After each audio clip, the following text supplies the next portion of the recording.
저희는 마키나락스라고 하는 산업 및 제조 전문 인공지능 스타트업에서 오늘 AI가 주도하는 제조 진흥화 세미나의 첫 번째 오프닝 스피치를 담당하게 된 마키나락스 사업개발 담당 권인승입니다. 반갑습니다. 네, 그래서 저희가 오늘 이제 주요하게 말씀드릴 내용은 저희가 오늘 2023년 1년 동안 저희가 주요하게 진행했었던 여러 가지 인공지능 그런 프로젝트들을 좀 수행을 하면서 저희가 생각했을 때에 어떠한 요 24년 동안의 트렌드가 있었는지 그리고 추후에는 어떤 방향들이 있었는지에 대해서 간단하게 좀 설명을 좀 드리고요.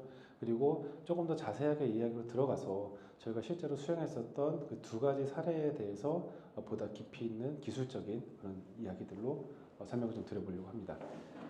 우선 간단하게 근데 저희 회사에 대해서는 이제 처음 들어보시는 분들도 계실 것 같아서요. 제가 저희 회사에 대해서 먼저 간단하게 설명을 좀 드리면은 일단 저희 회사 이름이 좀 생소하실 수도 있을 것 같아요. 그래서 마키나락스에서 앞에 마키나는 머신이나 머신 인텔리전스를 뜻하는 라틴어로 구성이 되어 있고요. 뒤에 락스는 저희가 락앤롤 할 때 락의 의미를 따서 큰 임팩트를 만들어 보자라고 하는 의미로 저희가 이제 마키나락스라고 하는 이름으로 저희 사명을 짓게 되었습니다. 그래서 이름에서부터 아실 수 있듯이 저희는 이제 ML 기술을 기반으로 해서 산업, 또 제조업이라든지 석유화 등과 같은 이런 산업 내의 문제들을 인공지능 기술을 기반으로 해결을 해보자라고 하는 그런 미션을 가지고서 저희가 프로젝트들 그리고 MLOps라고 불리는 인공지능 모델의 라이프 사이클을 관리하기 위한 소프트웨어 제품들을 같이 공급을 해드리고 있습니다. 현재 지금 강남에 저희 서울 강남에 본사를 두고 있고요. 그리고 미국 실리콘밸리 지사 같이 운영을 하고 있으면서 저희가 지난달 기준으로 봤을 때 한 110명 정도 같이 근무를 하고 있고 그 110명 중에서 한 75% 이상이 엔지니어들로 구성되어 있는 기술 전문 스타트업이라고 설명을 좀 들어볼 수 있을 것 같습니다.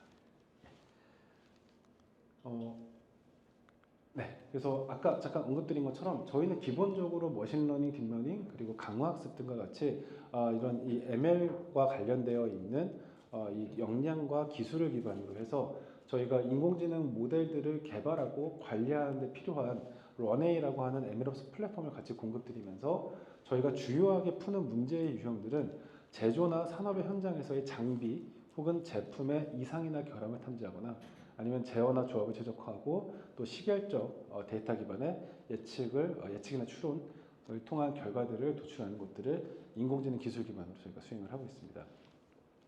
저희가 이러한 이 기술들을 기반으로 주요하게는 저희가 크게 이제 반도체, 자동차, 뭐 석유화학 공정들 아니면 뭐 제조 산업 등에 있어서의 이상 탐지들의 프로젝트들도 저희가 주요하게 많이 활용을 하고 있었고요.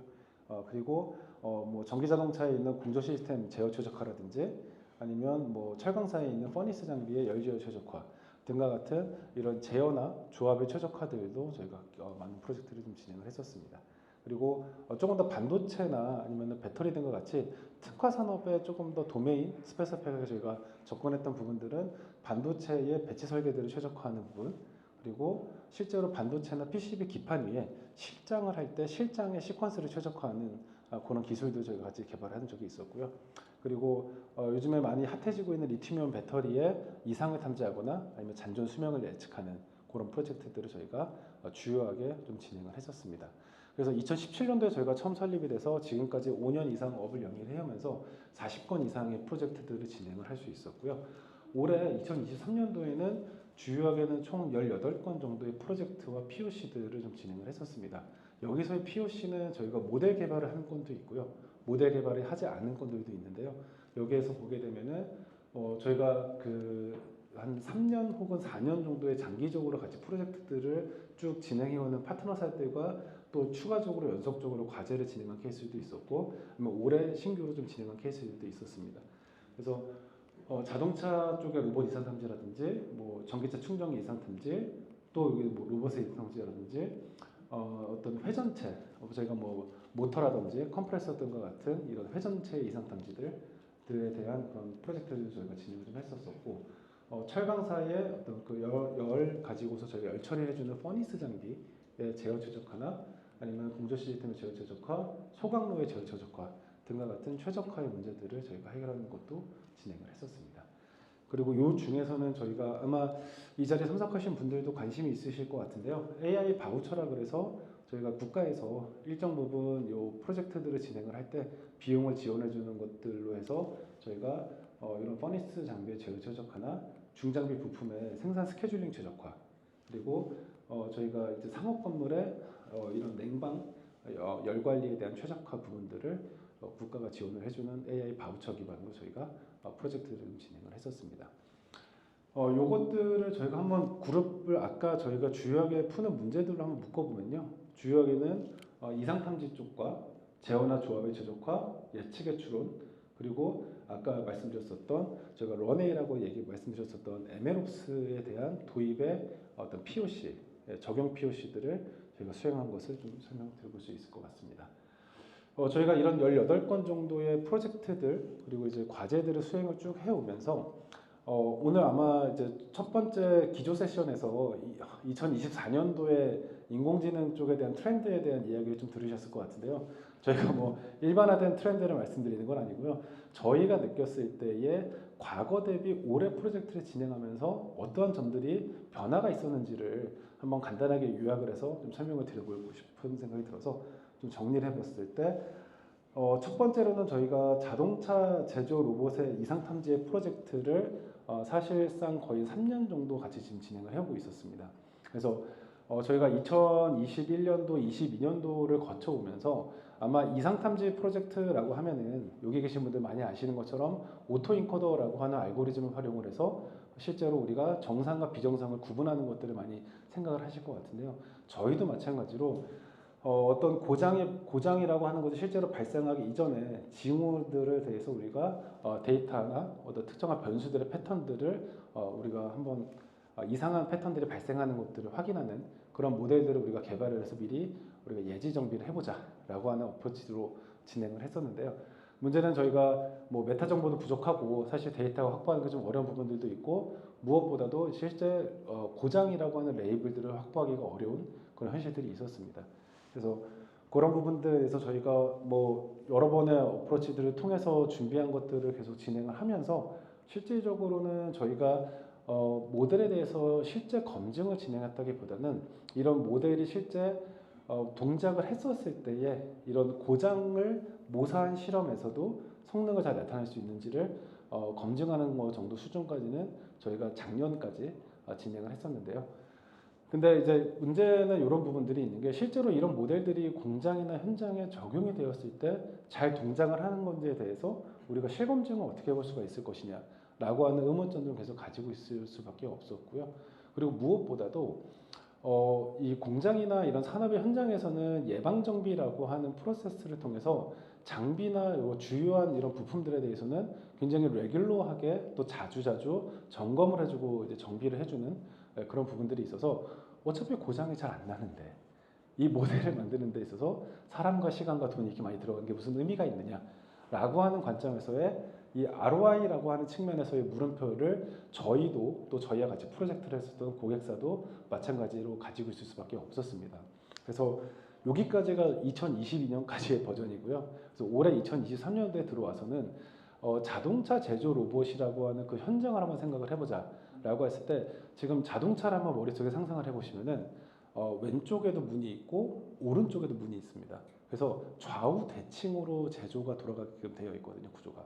그래서 왼쪽에 있는 로봇과 오른쪽에 있는 로봇은 똑같은 동작을 하는 동시에 같은 작업을 해주는 역할을 해주는 로봇으로 배치가 되어 있어서 그런 점을 착안을 해보았을 때 우리가 좌우 대칭의 로봇에서 발생하는 데이터들, 주요한 변수들의 패턴들을 비교를 하면서 둘 로봇 간의 차이가 있는 것들을 우리가 파악을 해보고 이것들에 대해서 우리가 특정한 패턴의 차이가 크게 발생하는 것들은 가서 우리가 선제적으로 예방 정비를 더 해보고 아니면 패턴의 차이가 그렇게 크진 않지만 차이가 발생한다는 거 봤을 때 우리가 티칭을 좀 변화시키면서 우리가 사이클 타임을 줄여보자 라고 하는 그런 어프로치로 저희가 좀 전환을 하게 되었습니다. 그래서 무조건적으로 로봇이 고장나는 것을 저희가 기다렸다가 탐지하는 것이 아니라 우리가 데이터적인 측면에서 패턴을 비교해보고 그 분석한 결과들을 실무에 어떻게 적용하는지에 대해서 저희가 조금 더 새로운 아이디어로 접근을 하면서 해당되는 모델들을 실제로 좀 잘 적용을 하면서 부족한 데이터들이 더 나오게 기다리는 것이 아니라 이런 부족한 상황이지만 해당되는 이 모델 혹은 분석의 역량들을 충분히 재활용할 수 있는 그런 아이디어로 바뀌어가고 있지 않나 그런 생각이 좀 들게 되었고요. 근데 여기까지 오는 데는 저희도 아까 말씀드린 대로 한 3년 정도의 시간이 걸렸었거든요. 그래서 어느 정도 시간이 지나고 그 기술에 대한 성숙 그리고 이 기술을 내부적으로 어떻게 활용할 것인가에 대한 고민의 성숙들로 인해서 이런 새로운 어프로치들을 저희와 또 저희의 그 클라이언트가 같이 고민해서 답을 낼 수 있지 않았나 그런 생각을 하게 될 수 있었습니다. 두 번째로는 철강사에서 열 처리를 해주는 퍼니스 장비에 대한 부분인데요. 이 퍼니스 장비는 쉽게 생각하면은 저희 그 피자 만들 때 피자 도우에다가 여러 가지 토핑을 얹어서 구워내는 오븐 생각하시면 되거든요. 그래서 이렇게 철판이 쭉 흘러가게 되는 코일이 거기에다가 600이나 700도 이상의 고온의 열을 발생을 시켜서 원하는 성질, 재질을 만들어내는 그런 장비의 열 처리 장비라고 보시면 될 것 같습니다. 근데 여기 같은 경우에는 크게 두 가지의 문제가 있었는데요. 첫 번째는 우리가 목표로 하고 있는 재질을 잘 생산하기 위해서는 온도 제어를 어떻게 해야 되는 것이냐가 첫 번째였고요. 두 번째는 이 온도, 즉 다시 말해서 600도 이상의 열을 만들기 위해서 LNG 가스를 태워서 버너를 켜게 되는데요. 그때 이 퍼니스 장비 한 기당 130억 이상의 LNG 가스 비용이 발생을 하고 있어서 이거는 회사의 이런 원가 구조의 측면에서도 그리고 요즘에 많이 이제 화두가 되고 있는 ESG 측면에서도 이런 LNG의 이 소모량을 어떻게 우리가 효율화시킬 것이냐라고 하는 두 가지의 문제점을 가지고 있었습니다. 이 두 가지 문제에 대해서 작년까지는 저희가 이 첫 번째 문제 목표로 하고 있는 재질을 생산하기 위해서는 우리가 온도 제어를 어떻게 할 것이냐라고 하는 부분에 저희가 좀 집중을 해서 진행을 했었고요. 올해에는 AI 바우처 사업을 통해서 진행했던 건이 그런 목표 재질을 생산을 하도록 목표 온도를 잘 맞추는 것뿐만이 아니라 그 중에서도 우리가 LNG의 비용을 절감시켜보자 라고 하는 그 두 가지의 측면을 동시에 달성하는 걸로 저희가 프로젝트를 좀 진행을 했었는데요. 작년까지만 하더라도 저희가 이제 강화학습이라고 하는 알고리즘을 중심적으로 활용을 했었습니다. 그래서 이 강화학습을 하게 되었을 때는 당연히 이제 리워드를 최대화시킬 수 있는 액션들을 찾아내는 굉장히 빠른 실험 기법들을 활용을 해서 저희가 진행을 했었는데 문제는 이제 이 강화학습을 했을 때에 발생할 수 있는 여러 가지 현실적인 어떤 이 실험의 범위를 벗어나는 데이터들을 처리하기가 굉장히 어렵다는 점이 있었고요. 그러다 보니까 이 강화학습을 했을 때의 안정성이 담보되기가 굉장히 어렵다라고 하는 점이 있어서 오히려 올해 들어와서는 강화학습의 기법보다는 이 모델 프레딕티브 컨트롤이라고 하는 저희가 흔히 MPC라고 부르게 되죠. MPC라고 하는 기법을 활용을 해서 저희가 이번에 프로젝트를 좀 진행을 하면서 저희가 어떤 성능적인 측면과 또 운영 관리라고 하는 측면에서 보다 적합한 기술을 이제 고객분들도 이제 찾아 나가시는구나라고 하는 걸로 저희가 한번 생각을 한번 정리해 볼 수가 있었습니다. 그래서 저희가 여기 지금 철강 퍼니스 같은 경우에는 그래서 강화학습이라고 하는 기술을 기반으로 해서 성능을 저희가 비교하는 것뿐만 아니라 MPC의 이런 기법들을 활용을 해서 해당되는 필요 성능들을 도출하고 또 서로 간에 비교를 하면서 이 저희의 고객사의 상황과 또 성능 측면에서 가장 이제 좋은 결과를 낼 수 있는 기술로 저희가 채택을 해서 최종적으로 지금 배포해서 활용을 지금 진행을 하고 있습니다. 앞서 설명드렸었던 요 자동차 제조 로봇 이상 탐지 케이스랑 요 철강사의 퍼니스에 해당되는 케이스는 제가 앞에 이런 오프닝 스피치를 마친 다음에 실제 상세한 사례들에 대해서는 저희 엔지니어 분들께서 이어서 설명을 해드릴 예정입니다. 예, 그리고 마지막으로는 이제 MLOps에 대한 POC가 굉장히 이제 많은 관심을 갖고 증가했다라는 점인데요. 여기 화면에 보이시는 요 구성은 저희가 그린 게 아니고 구글이 2015년도에 머신러닝 시스템에 대한 어떤 그 잠재되어 있는 기술적인 부채라고 하는 논문 페이퍼에서 발간을 한 내용이었습니다. 여기 가운데 빨갛게 보이는 것이 실제로 우리가 굉장히 많이 고민을 하고 있는 머신러닝의 모델 코드입니다. 그 모델에 대한 소스 코드들이고요.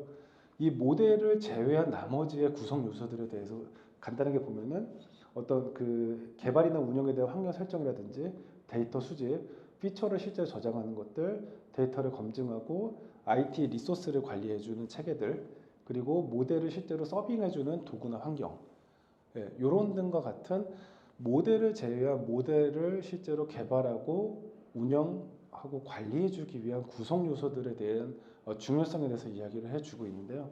근데 이 논문에서는 많은 사람들이 지금 이 빨간색으로 되어 있는 이 모델에만 집중을 하고 있는데 이 모델 이외의 다른 영역들을 우리가 놓쳤을 때에는 실제로 모델을 적용하고 또 관리하기 굉장히 어렵다라고 지금 표현을 하고 있습니다.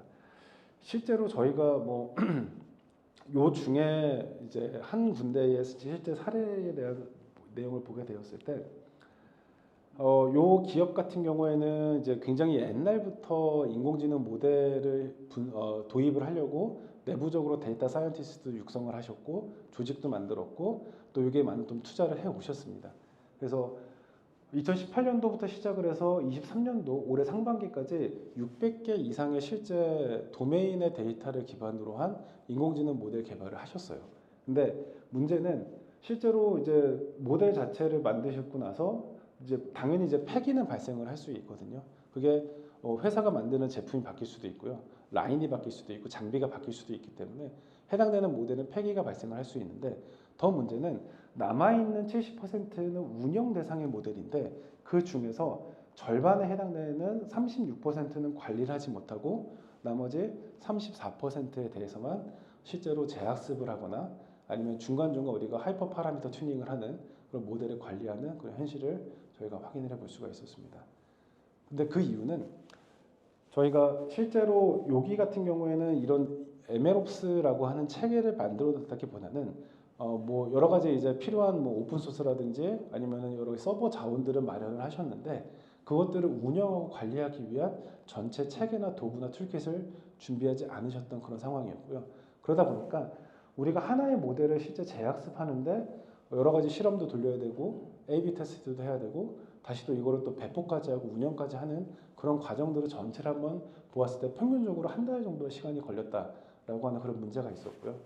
그리고 실제 모델을 조금 더 딥하게 리스트럭처링하는 그런 과정에서는 당연히 더 많은 시간이 걸리면서 3개월 정도가 소요가 되었고 이에 따라서 모델을 실제로 관리하고 운영하는 인력에 대한 실제 충원이 계속 발생을 하면서 인건비의 비용이 굉장히 부담되게 많이 올라가는 것들이 문제점으로 많이 부각이 되었습니다.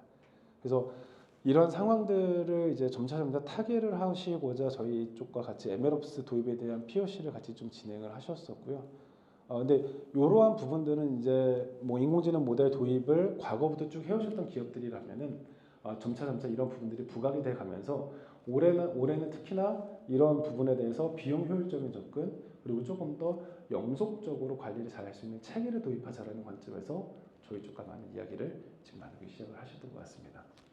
그래서 간단하게 정리를 해보면은 데이터가 불충분했던 과거의 상황에서는 이 상황에 대해서 우리가 그냥 쉽게 말하면 포기를 해버리거나 아니면은 뭐 그냥 가짜나 가상의 실험을 통해서 모델을 검증하거나 아니면 그냥 도메인에서의 이거는 쓸만합니다 라는 정도의 언어로서의 모델을 그냥 억셉트를 했다라면은 이런 부분들을 현재는 저희가 느꼈을 때는 조금 더 접근법을 차별하면서도 불충분한 상황이나 부족한 상황들을 적극적으로 대응하고 타개하는 것들의 방법들을 찾고 있다고 저희가 생각이 들고요.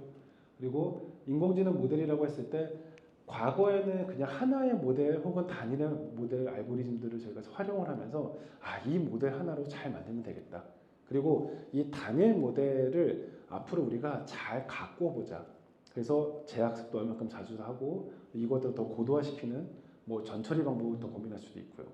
근데 이런 부분에서 조금 더 변화를 해 나가면서 이제는 우리가 조금 더 우리 쪽의 성능 기준 그리고 운영 관리 기준에서 더 핏이 맞는 모델들을 찾아 나가는 그런 쇼핑이 발생을 하고 있다고 저희가 생각을 하고 있습니다.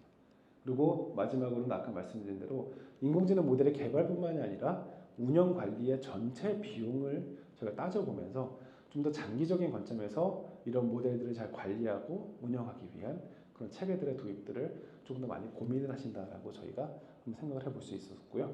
그리고 이러한 이런 흐름 그리고 트렌드들이 비단 올해에만 나타났다기보다는 이런 상황들은 앞으로도 지속적으로 내년 혹은 내후년에도 이어져 나가면서 해당되는 내용들이 지속되지 않을까라고 저희가 한번 트렌드를 한번 정리를 해보았습니다. 그래서 제가 오늘 말씀드릴 제가 하는 내용 여기까지 좀 설명을 드렸고요. 오늘 그래서 아까 말씀드린 대로 철강사 퍼니스 장비에서는 실제 어떻게 최적 제어를 저희가 모델 개발을 했는지, 그리고 이제 로봇에 대한 이상 탐지는 어떻게 진행했는지에 대해서 저희가 이어서 바로 철강사 쪽 얘기를 좀 먼저 진행을 하고요. 그러면 잠깐 쉬었다가 로봇팔의 이상 탐지 쪽에 대해서 말씀을 드려볼 수 있도록 하겠습니다. 예, 감사합니다. 네. AI로 철강 퍼니스 장비 똑똑하게 제어하기라는 주제로 발표를 시작해 보도록 하겠습니다.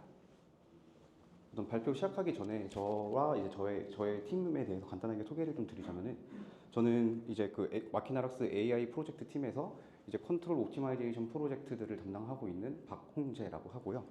제가 이제 주로 저는 이제 ML 베이스 타임 시리즈 어노멀리 디텍션, 혹은 이제 멀티베리티브 타임 시리즈 프레딕션 태스크, 혹은 이제 그 컨트롤 옵티마이제이션과 같은 이런 문제들을 좀 풀고 연구들을 하고 있습니다.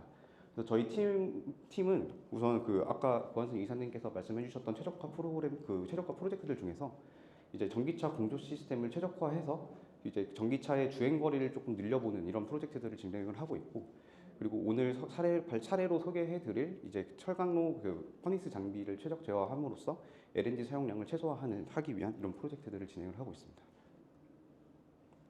그래서 오늘 발표의 조금 코어 내용으로 일단 먼저 말씀을 드리자면은, 한정적인 오프라인 데이터 셋으로 ML을 활용한 최적화가 가능할까라는 주제로 오늘 좀 발표를 드리려고 합니다. 그러니까 한정적인 오프라인 데이터 셋이라는 현실적인 제약이 있다고 하면은, 이제 ML에서는 어쩔 수 없이 이제 아웃 오브 디스트리뷰션이라는 문제가 발생할 수밖에 없거든요. 이제 이런 문제들을 저희가 어떻게 파헤쳐 나가는지에 대해서 좀 자세하게 설명을 드리도록 하겠습니다. 우선은 그 저희가 진행하는 그 프로젝트에서 이제 그 철강 공정에 대한 소개를 먼저 드리자면요.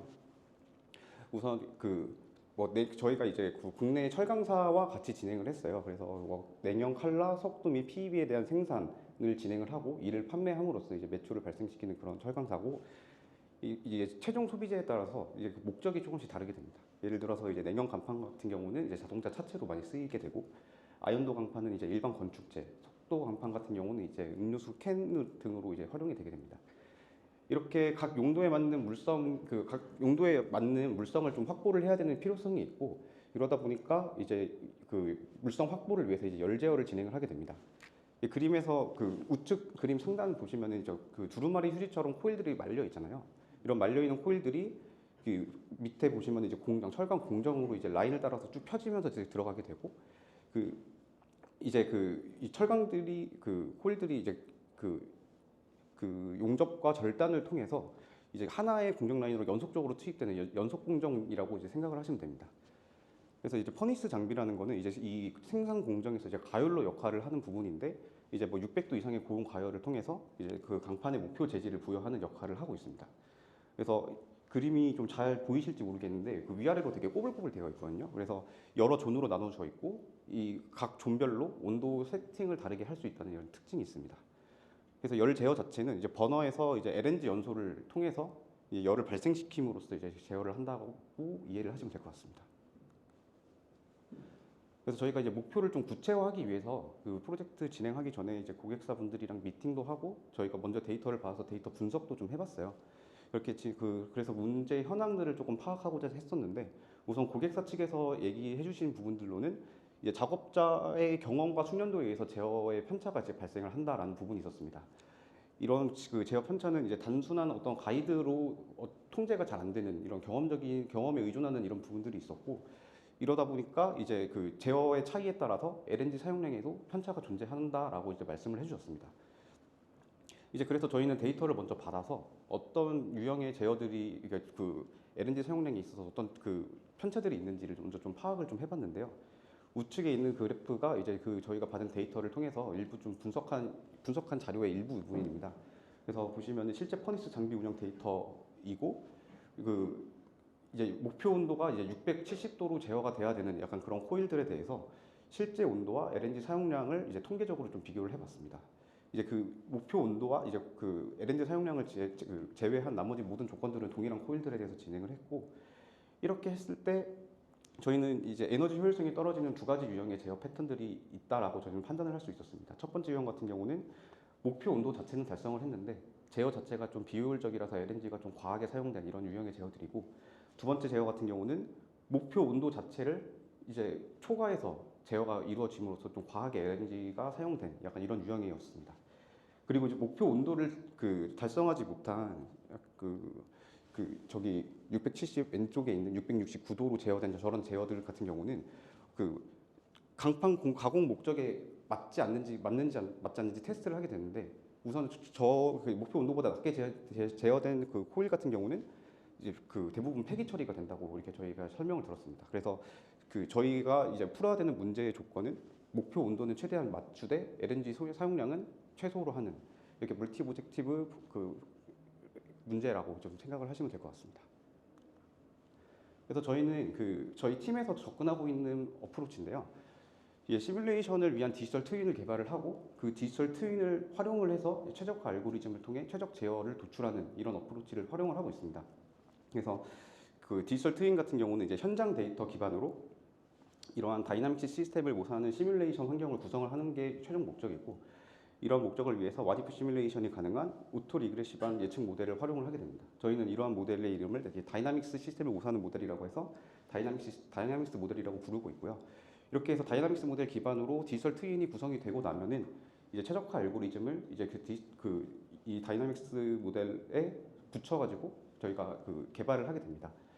그래서 이제 정량적인 목표 함수를 저희가 선정을 하고, 그 목표 함수를 최대로 혹은 최소로 하는 어떤 제어 로직을 탐색하는 과정이 이제 최적화 알고리즘의 역할이라고 보시면 될 것 같습니다.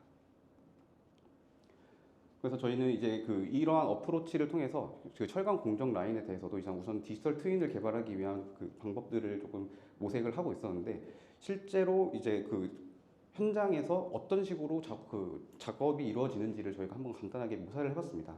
그래서 제어의 주체가 되는 엔지니어들을 액터라고 하고, 이제 철강 공정 라인 자체를 이제 환경이라고 했을 때, 이제 액터는 어떤 이제 제어의 행동을 취하겠죠. 액션을 취하면은 그 액션을 환경이 받아서 어떤 상황이 바뀌게 되잖아요. 이 바뀐 상황을 이제 스테이트라고 하고, 주어진 목적과 스테이트가 주어진 목적을 얼마만큼 달성했는지를 이제 피드백이라고 하면은, 이제 스테이트와 피드백을 이제 액터가 다시 받아들여서 이 피드백에 따라서 다른 액션 값을 취하게 된다라고 저희가 이제 가설을 세웠습니다. 그러면 이러한 현장을 리얼월드를 정확하게 모사하는 시뮬레이션을 만들기 위해서 저희도 동일한 방식으로 이렇게 구성을 했는데, 이제 현장 엔지니어의 역할을 하는 어떤 최적화 알고리즘이 이제 액터가 되는 거고, 이게 저희가 이제 디지털 트윈으로 만들기 위한 다이나믹스 모델이 이제 환경이 역할을 하게 됩니다. 그래서 최적화 알고리즘이 어떤 액션을 취하면은 이제 다이나믹스 모델이 이제 액션 값을 입력을 받아서 이제 스테이트를 예측을 하고, 그에 대한 피드백을 생성을 해서 이제 최적화 알고리즘에게 다시 전달을 해주면은, 이제 최적화 알고리즘은 이제 저 피드백들을 이제 최대화하거나 최소화하는 방식으로 이제 최적화 로직을 이제 서치하고, 이제 서치된 로직을 이제 저희가 배포를 하게 되는 이런 구조라고 보시면 될 것 같습니다.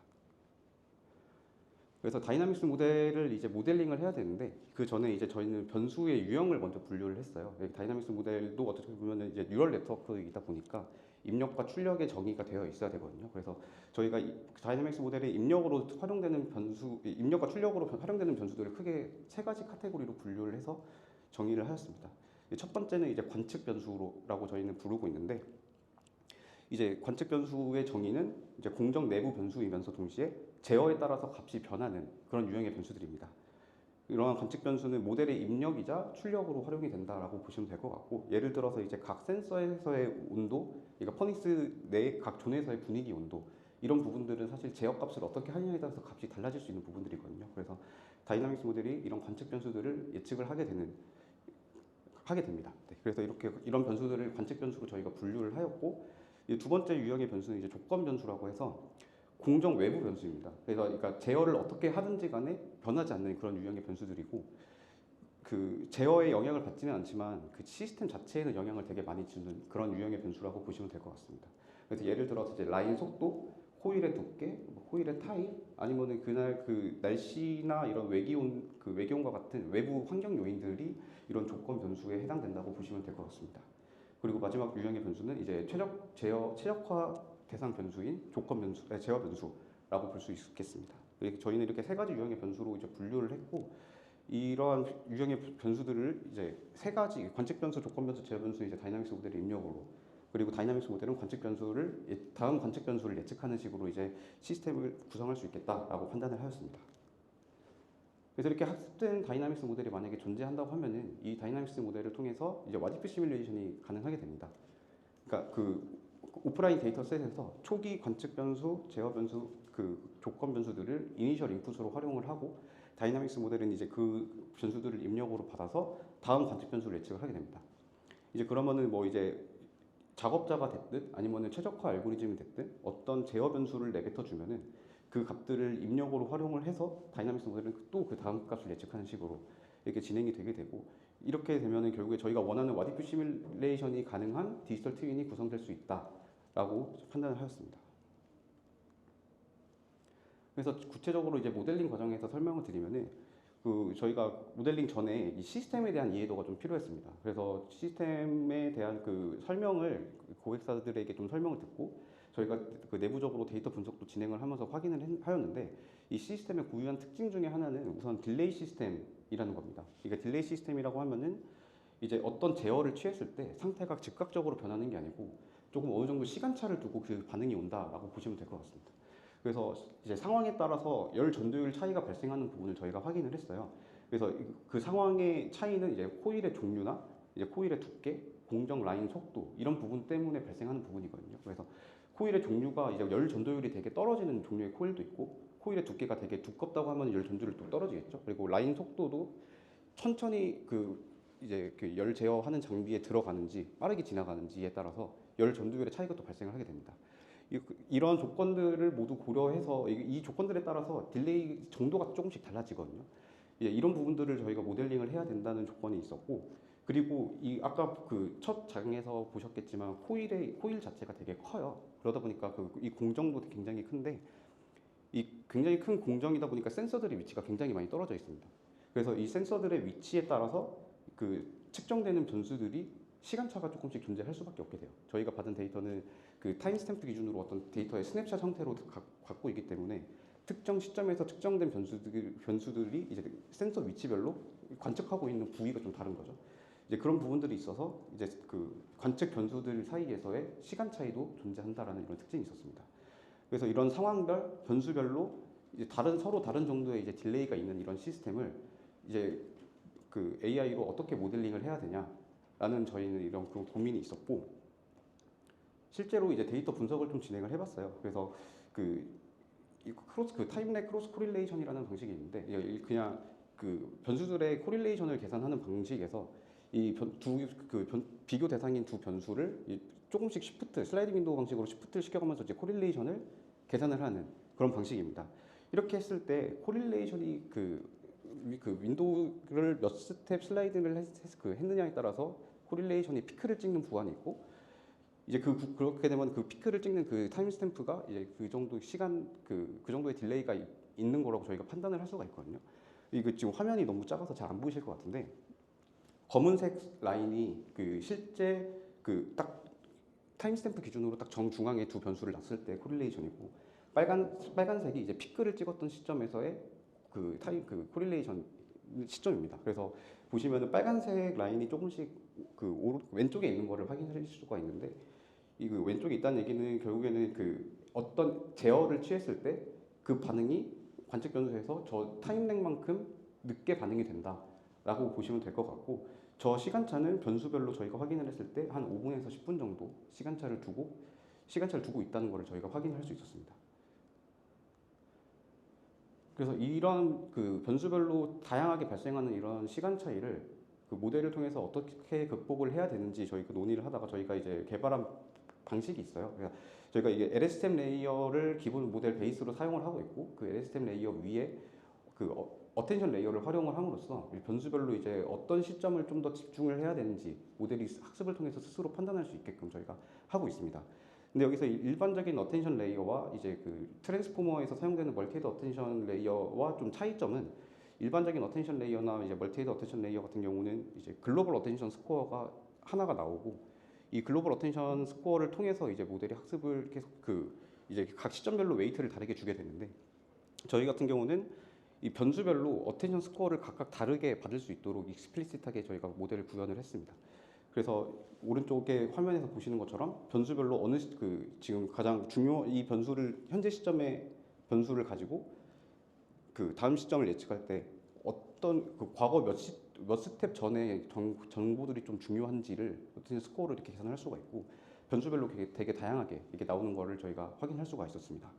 그래서 저희는 이런 딜레이 시스템에 적합한 모델 구조라고 이제 판단을 하였고 이런 모델 구조를 활용을 해서 다이나믹스 모델을 지금 설계하고 학습을 진행하였습니다.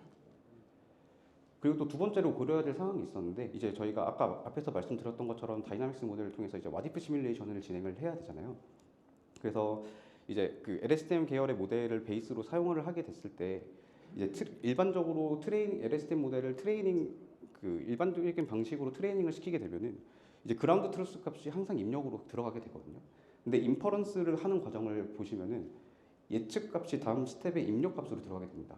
그러니까 이 과정에서 이제 학습 과정과 인퍼런스 과정에서 어느 정도 갭이 발생하는 이런 문제가 있어서 LSTM 모델을 약간 일반적 그냥 통용 활용되는 방식으로 학습을 시키게 되면은 이제 트레이닝과 인퍼런스 사이의 갭으로 인해서 오차가 계속해서 발생을 하게 되는 이런 구조가 있거든요. 그래서 이런 부분들이 고려가 돼야 되고 그 트레이닝 하는 방식을 인퍼런스 하는 방식과 동일하게 그 매칭을 시켰을 경우에는 학습 초기에 수렴이 잘 안 되는 이슈가 있어요.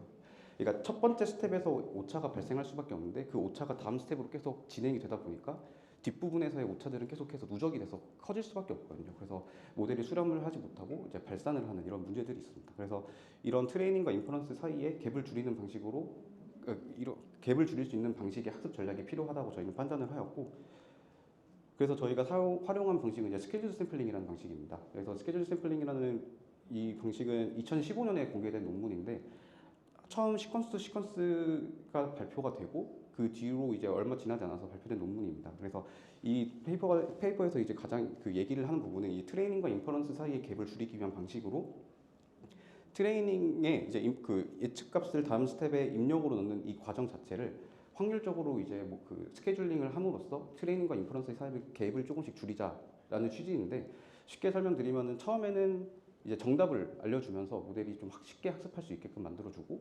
시간이 어느 정도 지나서 이제 모델이 어느 정도 수렴을 하게 되면은 조금씩 이제 인퍼런스 방식으로 학습을 좀 진행을 시키게 되는 이런 방식입니다. 그래서 그 우측 그림이 스케줄 샘플링 방식을 이제 도식화한 장면인데 여기서 그 동전을 던지는 방식 있잖아요. 예, 동전을 던지는 코인 플립 프로버빌리티를 통해서 실제 예측 값을 입력으로 쓸 것인지 그라운드 트루스 값을 입력으로 쓸 것인지를 확률적으로 이제 선택을 하게 됩니다. 이 확률값 자체를 학습 진행 과정에서 조금씩 스케줄링을 함으로써 인퍼런스를 이제 트레이닝과 조금씩 차이가 나게끔, 그러니까 트레이닝 과정에서 인퍼런스 방식으로 학습을 진행할 수 있게끔 이렇게 조금씩 맞춰가는 과정이라고 보시면 될 것 같습니다. 그래서 저희가 그냥 LSTM 모델로 그냥 학습시킨 다이나믹스 모델과 저희가 그 사용한 모델 아키텍처와 스케줄 샘플링으로, 그러니까 스케줄 샘플링과 모델 아키텍처를 학습시킨 다이나믹스 모델의 성능 차이를 비교를 한 건데 일반적인 LSTM 모델 같은 경우는 아무래도 예측치 기반으로 예측을 하게 됐을 때 학습 과정에서 보지 못한 약간 그런 갭 때문에 오차들이 뒤로 가면 갈수록 누적이 돼서 좀 갭이 좀 커지는 걸 보실 수가 있는데 그에 반해서 저희가 선택한 학습 전략과 학습 그 모델 아키텍처는 이러한 그 예측치 기반의 예측, 이제 오토리그레시 기반 이런 성격을 좀 잘 보여서 좀 와디프 시뮬레이션이 좀 가능한 이런 가능하다고 저희는 좀 판단을 하였습니다.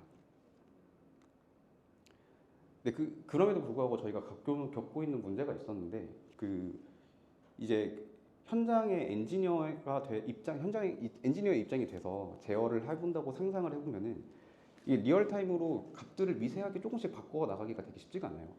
그러니까 딱 앉아서 제어 변수가 되게 여러 개가 있는데 초기에 어떤 제어 값을 설정을 하면은 이제 그 값을 한 5분에서 10분 정도 동안 그냥 지켜보다가 상황이 조금 달라졌을 때 그 값들을 순차적으로 조금씩 바꾸는, 이 리얼타임을 조금씩 바꾸는 게 아니고 약간 스텝 펑션처럼 한 번에 바꾸는 약간 이런 식의 제어들이 이루어지다 보니까 제어 패턴이 좀 한정적입니다. 이제 그러다 보니까 이게 제어 패턴도 한정적이고 데이터 셋 자체가 되게 한정적이다 보니까 다이나믹스 모델이 이런 데이터로 학습을 하게 될 경우에 이제 모델의 아웃 오브 디스트리뷰션 문제가 좀 생기게 되고 이렇게 아웃 오브 디스트리뷰션 문제로 인해서 실제 리얼 월드와 이제 시뮬레이션 사이에 어느 정도 갭이 이제 심투리얼 갭이 조금씩 이제 발생을 하게 됩니다. 그래서 옵티마이제이션 알고리즘을 저희가 접목을 시킬 때 이런 문제들을 좀 고려한 알고리즘 선택이 좀 필요한 상황이었습니다. 그래서 저희는 우선 최적화 알고리즘 방식으로 모델 프레딕티브 컨트롤이라는 방식과 이제 강화 학습 두 가지 방식을 놓고 저희는 좀 고민을 하고 있었습니다. 그리고 이 각각 방식에 대해서 간단하게 설명을 드리면은 이제 모델 프레딕티브 컨트롤 같은 경우는 그 이름에 모델이 들어가 있듯이 이제 모델을 좀 필요로 하게 됩니다. 그래서 저 모델은 이제 시스템을 모사하는 모델로 뭐 수식 모델이 될 수도 있고 뉴럴 네트워크 같은 이제 머신러닝 모델이 될 수도 있는데 저희는 일단 수식 모델은 배제를 한 상태입니다. 그래서 만약에 이런 MPC에서 그 머신러닝 모델을 활용을 할 경우에는 모델의 예측 값들을 통해서 그 예측 결과를 가지고 평가를 하게 되거든요. 그래서 그 과정에서 이제 진행 가능한 액션 시퀀스들을 만듭니다. 그러니까 어떤 딱 한 스텝씩 액션을 취하는 게 아니고 꽤 긴 시간 동안의 제어의 패턴들을 이제 액션 시퀀스라고 저희는 표현을 하는데 그 연속적인 액션 시퀀스들을 생성하는 미리 계획하는 이 과정을 플래닝이라고 하고 그리고 이제 이렇게 플래닝 과정에서 생성된 액션 시퀀스들을 이제 다이나믹스 모델에 던져줘가지고 다이나믹스 모델은 이제 그 예측 그 액션 시퀀스들을 가지고 이제 시나리오를 예측하게 됩니다. 그리고 이 생성된 시나리오들을 어떤 평가 방식을 통해서 평가를 하고 그 평가 이제 그 코스트 펑션이라고 저희가 부르고 있는데 그 코스트 펑션이 최대한 만족이 되는 그런 액션 시퀀스를 선택하는 방식이 이제 MPC 방식이라고 보시면 될 것 같습니다. 그래서 MPC를 활용할 때 이제 고려해야 되는 사항들이 몇 가지가 있는데 우선은 이 모델 자체가 직접적으로 활용되다 보니까 모델의 정확도가 우선 중요하고요. 그 다음으로는 이제 플래닝 시에 유의미하고 다양한 액션 시퀀스가 생성이 되어야 됩니다. 그러니까 이게 그 플래닝 할 때 액션 시퀀스가 막 1000개가 나오면 모델이 1000번 예측을 하게 되고 뭐 100만 개가 나오면 100만 개 예측을 하게 되거든요. 이러다 보니까 이거 너무 많은 시퀀스들을 생성을 하게 되면은 이제 컴퓨테이션 코스트에 좀 제약이 좀 발생을 하게 되고 너무 적은 액션 시퀀스가 생성이 되면은 최적의 솔루션을 찾지 못하게 되는 이런 문제가 좀 발생을 합니다. 그래서 유의미하고 다양한 액션 시퀀스라는 거는 너무 많지도 않고 너무 적지도 않으면서 최대한 다양한 액션 시퀀스들을 활용을 해서 최적의 솔루션들을 조금씩 찾아가는 이 과정이라고 보시면 됩니다. 그리고 시나리오 평가를 위한 코스트 펑션에 원하는 목적이 모두 포함되어 있어야 된다라고 보시면 될 것 같고 이 MPC 방식을 가장 쉽게 설명을 드리면 이런 그 마블의 닥터 스트레인지 같은 느낌이거든요. 그러니까 미래를 다 살펴보고 그 중에서 이제 최적의 선택을 하는 이런 방식이 이제 MPC 방식이라고 보시면 될 것 같습니다. 그래서 이 MPC 방식을 다시 한번 요약해서 설명드리면은 이제 액션 시퀀스를 생성하는 플래닝 과정을 거치고 그 플래닝을 가지고 이제 그 시나리오를 예측을 합니다. 이때 다이나믹스 모델이 활용이 되고 이 예측된 시나리오들을 이제 코스트 펑션을 가지고 평가를 한 다음에 이제 코스트 펑션을 기반으로 최적의 제어를 선택한다라고 보시면 될 것 같습니다.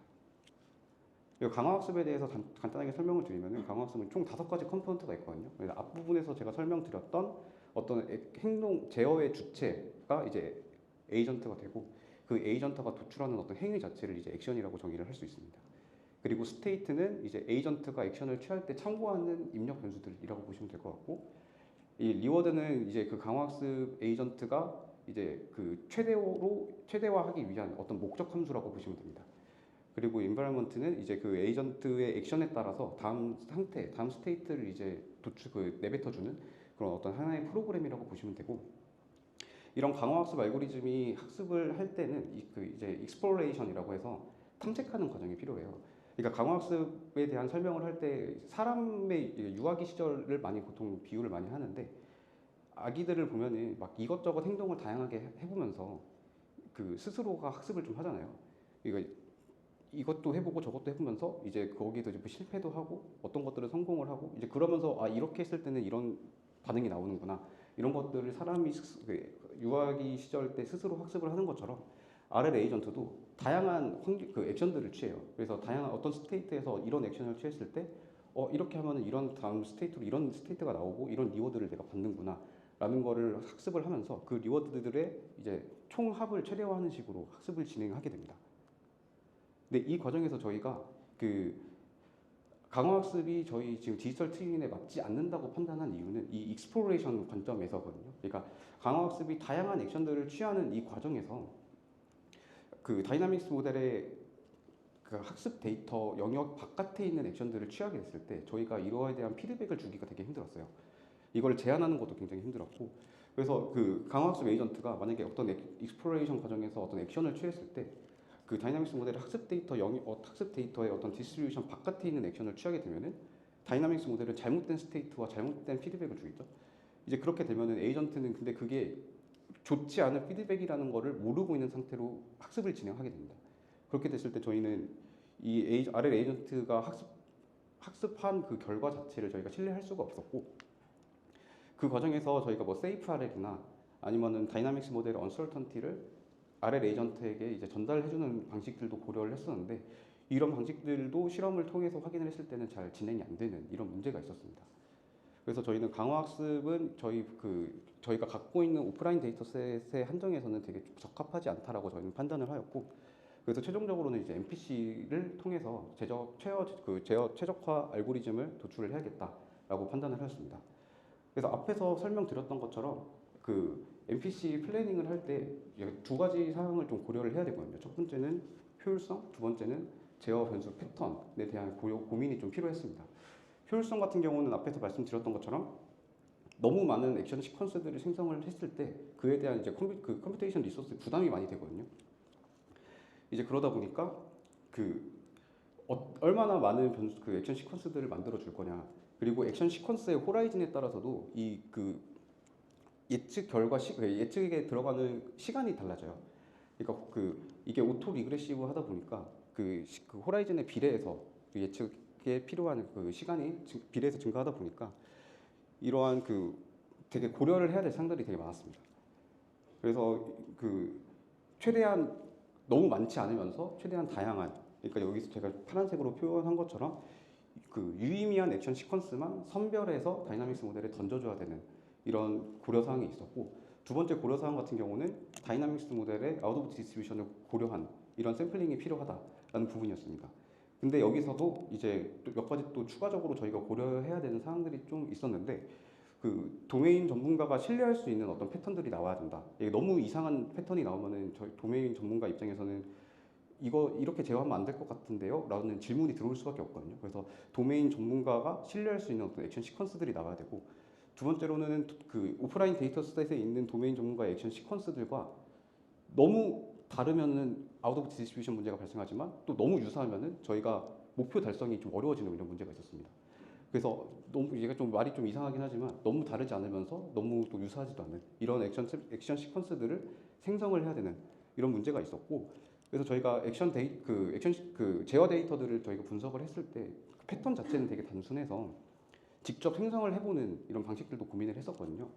그래서 근데 이 부분도 저희가 피저블하지 못하다라고 판단을 했는데, 그 근거 자체는 제어 데이터 자체를 봤을 때 투 페이지로 나눠서 볼 수가 있었는데, 각 페이지별로 이제 증가, 유지, 감소 이렇게 패턴으로 나눠 볼 수가 있었거든요. 근데 이렇게 하면은 투 페이지로 나눈다고 해도 9가지 경우가 존재하고, 제어 변수 수에 따라서 그 경우의 수가 굉장히 많이 증가하게 되면서 또 증가 감소 구간에 어느 정도 값을 변화시킬 것인지, 그리고 이제 제어 변수의 수에 따라서도 경우의 수가 굉장히 많이 증가하니까 이거 직접 생성해서 하면은 경우의 수가 너무 많이 나온다라고 판단을 하였습니다. 그래서 저희는 이제 베리에이셔널 오토인코더를 활용을 해서 액션 시퀀스들을 직접 생성을 해보자라는 어프로치로 저희는 접근을 하게 됐고, 저희가 여기서 기대하는 바는 이제 오토인코더를 학습하게 되면 레이턴트 벡터 스페이스에서 어떤 샘플들을 샘플링을 해서 디코더가 이제 복원을 했을 때 학습 데이터와 유사하면서 조금씩은 다른 데이터들이 생성이 되거든요. 여기 엠니스트 데이터셋으로 학습된 오토인코더의 디코더로 이제 복원된 이미지들을 보시면은 엠니스트에 있는 숫자들과 조금씩은 다른 변수들이 되게 많이 생성이 되는 걸 저희가 확인할 수 있고, 이러한 베리에이셔널 오토인코더의 완벽하지 않은 생성 능력을 저희는 오히려 MPC 활용하는 데 있어서 되게 좋은 어프로치라고 판단을 했습니다. 그래서 저희가 베리에이셔널 오토인코더로 액션 시퀀스들을 이제 학습해서 생성을 직접 시켜봤을 때, 왼쪽이 이제 실제 작업자들의 오프라인 데이터셋에 있는 작업자들의 액션 시퀀스고, 우측에 있는 그림이 이제 저희가 학습시킨 베리에이셔널 오토인코더로 샘플링된 액션 시퀀스거든요. 이게 너무 다르지도 않으면서 좀 너무 유사하지도 않은 저희가 딱 원하는 형태의 액션 시퀀스들이 나온 것을 확인할 수가 있었습니다. 그래서 아까 설명드렸던 MPC 프레임워크에서 플래닝 부분이 이제 베리에이셔널 오토인코더로 변경된 부분을 확인하실 수가 있고, 저희가 이런 NPC를 인퍼런스를 했을 때 비주얼라이즈를 해보면은 이렇게 다음과 같이 표현을 할 수가 있습니다. 이거 오른쪽에 있는 그 피규어 4개 같은 경우는 이제 액션의 이제 시퀀스들을 의미를 하는 거고, 이러한 액션 시퀀스를 받아서 다이나믹스 모델이 이제 어떤 시나리오를 예측을 하게 되잖아요. 그 예측된 시나리오들이 왼쪽에 있는 그림이라고 보시면 됩니다. 그리고 왼쪽에 있는 그림에서 검은색 실선이 이제 타겟 목표 온도라고 보시면 되고, 이 각 색깔별로 저희가 이제 코스트 펑션을 이게 색으로 표현을 한 건데, 진한 파란색일수록 저희의 목적에 부합하는 액션 시나리오고, 빨간색일수록 저희가 판단하기에 좋지 않은 시나리오다라고 보실 수 있겠습니다. 그래서 이 리얼타임으로 계속 진행이 되면서 저희가 그 모델이 예측하는 어떤 시나리오대로 저희가 제어가 계속 돼서 시간이 가면 갈수록 저 타겟의 그 온도가 이제 수렴하게 되는 이런 모습을 확인하실 수가 있고, 저희가 이런 과정을 통해서 그 시뮬레이션을 돌려봤어요. 그래서 그 LNG 사용량이 얼마나 이제 감축될 수 있는지 시나리오를 저희가 시뮬레이션을 했을 때 평균적으로 약 3-4% 정도의 LNG 사용량 감축이 기대되는 거를 저희가 확인할 수가 있었습니다. 이거는 이제 오프라인 데이터셋으로 이제 그 엔지니어들이 직접 운전한 데이터랑 비교를 한 거고, 이제 초기값만 그러니까 시뮬레이션을 돌릴 때 초기값만 오프라인 데이터셋에서 확인하고, 이제 나머지는 다이나믹스 모델의 예측값으로 판단을 했다고 보시면 될 것 같습니다. 네, 그래서 시간이 거의 다 돼서 좀 뒷부분은 좀 빠르게 진행을 했는데, 우선 요약을 간단하게 드리면은 저희는 이제 오프라인 데이터셋으로 다이나믹스 모델을 학습시켜서 디지털 트윈을 만들었고, 이제 그 디지털 트윈을 구성하는 데 있어서 이제 모델링 관점에서 이제 딜레이 시스템 고려, 그리고 이제 오토 리그레시브하도록 이제 오토 리그레시브한 모델이 나올 수 있도록 학습 전략을 수립했다라고 보시면 될 것 같고, 이러한 다이나믹스 모델을 통해서 와디프 시뮬레이션이 가능한 디지털 트윈을 구성했다고 보시면 될 것 같습니다. 그리고 이제 이런 다이나믹스 모델이 있지만 이 다이나믹스 모델이 학습한 데이터셋 자체가 한정적인 데이터셋이라서 이제 다이나믹스 모델의 아웃 오브 디스트리뷰션 문제가 발생할 수 있고, 그로 인한 신투리얼 갭이 발생할 수 있다 보니까 저희가 NPC를 통해서 최적 제어 솔루션을 도출을 했고, 이제 그 NPC 과정에서 이제 플래닝을 위해서 이제 베리에이션을 루팅으로 좀 효율적인 플래닝을 할 수 있었다라고 보시면 될 것 같습니다. 이제 그를 통해서 이제 LNG 감소 효과를 3-4% 정도 기대를 하고 있고, 저희가 아마 다음 주 중으로 아마 실공정 테스트가 들어갈 수 있을 것 같아요. 여기 DB 구성이랑 이런 부분들이 좀 있어가지고 그 부분들을 조금 예외 처리해야 되는 부분들도 있었고, 그래서 아직 실공정에서 어느 정도 감소 효과가 나타나는지는 파악을 못했는데, 우선은 저희는 한 3-4% 정도 기대를 지금 하고 있는 상황입니다. 인사 사고가 났다고 했을 때 보통 산업용 로봇이거든요. 그래서 산업용 로봇은 안전 펜스 내에서만 작동하도록 되어 있고 대형이고 고가의 로봇입니다. 반대로 협동 로봇은 안전 펜스 없이 사람을 도와서 함께 작업을 하고 상대적으로 중소형이고 중저가입니다. 그래서 산업용 로봇은 지금 그림에 있듯이 자동차를 생산하거나 이런 공장에서 활용을 하고요. 협동 로봇은 제조 공장 이외에도 저희 많이 보는 커피 머신 같은 거, 커피를 제조하거나 또 뭐 의료 현장 이런 것들에서 사용되고 있고, 저도 예전에 협동 로봇으로 커피 만들고 뭐 이런 일들을 또 해봤습니다. 그래서 저희 앞에도 저희가 이제 제조 AI를 이야기했는데, 산업용 로봇에서 사용하는 AI 기술들도 비슷한 기술들을 사용하고 있습니다. 저희가 이제 예지 보존이라고 해서 센스 데이터를 분석해가지고 장비 상태를 모니터링하는 그런 AI 기술도 있고, 품질 검사는 주로 AI 비전 인식 기반도 있지만 또 다른 기술들로도 품질 검사를 많이 하고 있습니다. 그리고 최적화도 많이 하는데, 생산 공정을 최적화하고 로봇 경로로 최적화하는 뭐 이런 일들을 AI를 사용해서 많이 하고 있습니다. 일단 저희 지금 솔루션은 타겟이 자동차 공장을 주 타겟으로 하고 있고, 향후에 확대될 수도 있는데, 일단은 자동차 공장에서 저희가 구현한 것들이 있기 때문에 자동차 산업과 공장 로봇이 어떤지 한번 소개해 드리려고 하는데요. 일단 오른쪽에 있는 그래프가 뭐냐면 공장 로봇 밀도에 대한 그래프이고, 이게 노동자 1만 명당 로봇 대수를 이야기하는 건데요. 그러니까 현재 생산 자동화 수준이 얼마인가, 사람들이 얼마나 로봇이 일하는가를 나타내주는 표인데, 지금 2867, 1500 이렇게 있는데, 이게 나라별 공장 로봇 밀도거든요. 이게 지금 보시면 한국이 가장 맨 왼쪽에 있는데 가장 높은 1등 국가입니다. 그래서 한국의 자동차 공장의 로봇 밀도는 노동자 한 명당 4명당 한 대의 로봇을 사용하고 이 로봇들을 이제 기본 조립, 그다음에 최종 조립, 마감 공정을 하고 있습니다. 그래서 사실 한국이 로봇을 많이 이용하고 있기 때문에 AI 활용도도 상대적으로 높다고 할 수 있습니다. 그래서 시장도 좀 확장 가능한 부분이 많고요. 네.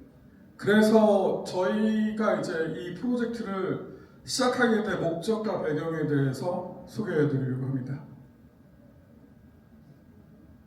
일단 저희 프로젝트의 가장 큰 목표는 이제 로봇 예방 장비를 위해 수작업 및 반복 작업 최소화라고 되어 있는데 이게 어떤 말이냐면 결국에 로봇을 도입하는 이유는 사람 대신 로봇이 노동력을 제공해가지고 그 기계를 뭐 이론적으로 무한대로 사실 무한대로 돌리지 못하겠죠. 어쨌든 로봇을 최대한 많이 돌리려고 하는데 그 과정에서 로봇도 결국에 기계이기 때문에 기계적인 마모나 어떤 고장 등으로 인해서 메인터넌스가 필요한데 그때마다 사람이 이제 수작업으로 들어가야 하고 이 작업들은 반복됩니다. 그러면 사실 사람을 안 쓰려고 로봇을 돌리는데 또 로봇을 유지하게 사람이 쓴다는 건 약간 모순이 아닌가? 그러다 보니 사람들은 이 부분을 최소화시키고 싶다라는 그 니즈가 있어가지고 그걸 이제 실현하기 위해서 하는 게 저희 목표입니다. 이 주요 목표를 가지고 저희는 이제 2가지 세부 목표가 있는데 장비 노후와 정도를 판단하는 목표가 하나 있고 이걸 위해서 저희는 로봇팔 센서 데이터를 분석했고 그 다음에 공장 엔지니어 유지 보수 정보화라는 세부 목표가 있는데 이건 이제 그 엔지니어들이 그러니까 뭐 자기 어떤 테크닉이나 경험으로 해결하는 게 아니라 그 디지털화된 어떤 그 추적된 데이터들을 같이 공유하고 그걸 통해서 문제를 해결하는 그런 것입니다. 그래서 동작 품질을 분석하고 이상 원인 제공해가지고 적절한 타이밍에 유지 보수를 할 수 있게 도와주는 그런 정보화라는 목표를 추구하고 있습니다. 네. 그러면 저희가 이 프로젝트를 이제 진행하는 이제 배경으로 공장 환경이라는 게 있는데 공장 환경에서 가장 중요한 거는 그 마지막에 있는 이제 하나의 로봇이 멈추면 전체 공정에 영향을 준다고 되어 있는데 사실은 이게 생산 공장의 특징이 뭐냐면 컨베이어 벨트가 있고 그 밑에 싱크로너스하게 모든 공정들이 1년 맞물려 있기 때문에 하나가 고장나면 전체 공정에 영향을 줍니다. 이게 가장 중요한 부분이에요. 그렇기 때문에 반대로 또 역설적으로 그 AI든 어떤 다른 수단이 그 이상을 탐지해가지고 사전에 공장이 멈추는 것을 막아주는 것이 가장 중요합니다. 그래서 이제 이걸 해결하는 과정에서 필요한 것들 저희가 다루는 파일에 대한 설명인데 로봇을 돌리기 위해서 여러 가지 방법들이 있는데 저희 이제 사무용 로봇에서는 자파일이라는 것을 사용합니다. 이 자파일이 뭐냐면 로봇 동작에 대한 명세인데요. 각각의 동작을 스텝으로 정의하고 그 스텝에는 타겟의 위치 정보, 동작, 속도 등에 대한 값을 포함하고 있고 공정의 개선이나 뭐 이런 것들을 위해서 사용하는 파일이고 저희는 이 파일을 사용해가지고 이상 탐지하는 데 주요 툴로 이용하고 있습니다. 앞에서 제가 얘기했지만 결국 이 이야기인데 중대 고장 발생 시에 unexpected 다운타임이 발생이 불가피한데 사업용 로봇은 고장이 잘 안 나지만 한 번 나면 되게 중요하고 아까도 얘기했지만 전체 하나의 공정이 아니라 전체 공정에 영향을 주기 때문에 중요한 팩트입니다. 그리고 이 사실 수리하는 비용도 금액이 어쨌든 사람의 리소스가 들어가고 공장을 멈춰야 하기 때문에 앞에서도 얘기했지만 과하지만 부족하지 않은 게 되게 중요한 일이거든요. 가다 정비 리스크도 상존합니다. 무조건 빨리 고치는 게 좋은 게 아니라 적절히 마무된 시점에 고쳐야 한다. 그게 이제 이 프로젝트 검토 배경이고 기술적 어려움은 사실은 모든 제조 공장에서 가지고 이제 이상 탐지에서 가지는 문제가 탐지하고자 하는 타겟인 중대 고장은 빈번하게 발생하지 않습니다. 사실은 많이들 들어보셨을 때 식스 시그마라는 게 결국에 100만 분의 1의 에러를 얘기하잖아요. 물론 리테일의 제품 생산에 대한 에러이긴 하지만 공장에서도 결국에 고장은 그렇게 자주 발생하지 않거든요. 그리고 또 한편으로 과거 발생 이력이 부족하다. 네. 그리고 또 생산 공장에서도 다른 문제가 뭐냐면 로봇이 그 하나의 로봇을 다 똑같이 쓰는 게 아니라 다양한 로봇을 같은 로봇이라고 하더라도 또 다르게 사용하기도 하고 그래서 로봇별 특화된 모델이 필요합니다. 그래서 저희가 처음에 이제 200대라고 했는데 200대면 200대를 하나의 원 글로벌 모델로 돌리는 게 아니라 그 로컬화된 모델들로 돌리고 있습니다. 네, 그래서 저희가 이제 이 문제를 어떻게 해결하는가 일단 초기에 해결하기 시작을 잡은 거는 중대 공장의 그 중대 고장에 대해서 전조를 탐지합니다. 전조를 탐지하기 위해서 그 데이터 분포의 그 정상적인 데이터 분포를 학습하고 이제 그 분포랑 다른 그 추론값이 나왔을 때 그 이상이라고 판단하는 모델을 도입했고 그게 이제 실제 고장이 발생한 시점이 아니라 고장이 이전에 좀 약간의 마이너스 t 뭐 정도의 그 시간에 잡는 것을 목표로 이제 개발했습니다. 그리고 더불어 저희는 이제 동작에 대한 단순히 고장을 잡는 것이 아니라 그 로봇 동작에 대한 품질 자체도 분석해가지고 무엇이 문제인가, 로봇팔에서 어떤 축의 문제인가, 그러니까 어떤 부품을 고쳐야 될까, 어떤 로봇을 고쳐야 될까 그런 것들을 이제 또 해결하려고 노력했습니다.